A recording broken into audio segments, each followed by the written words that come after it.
She was beautiful.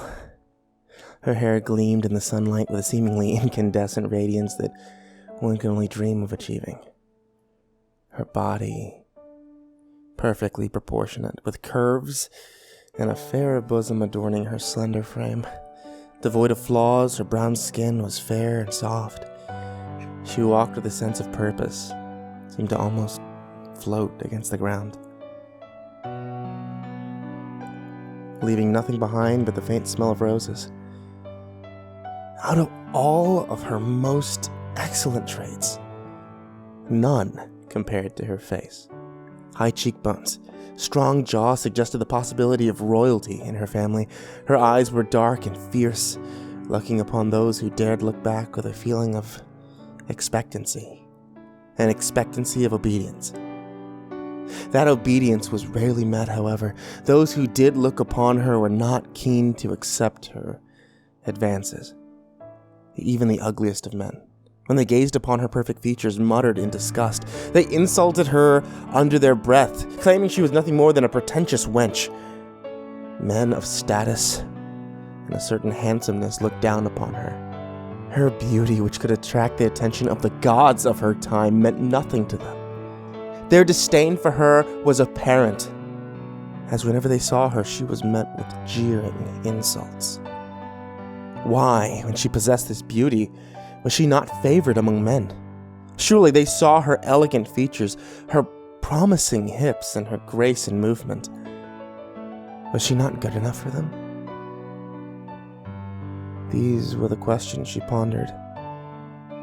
She concluded that despite her physical appearance, something about her was ugly.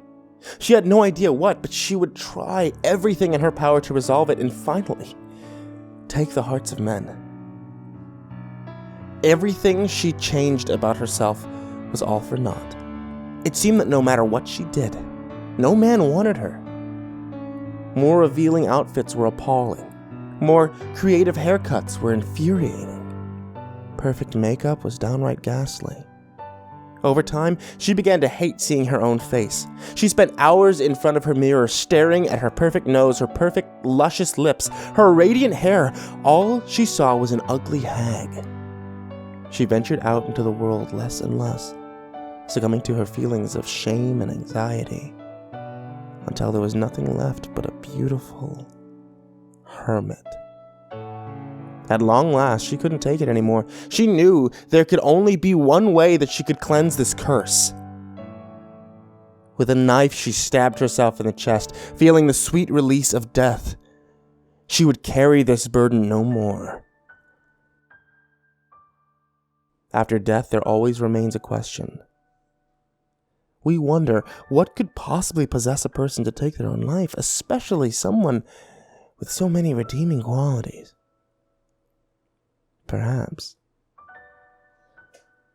That's the wrong question to be asking, however.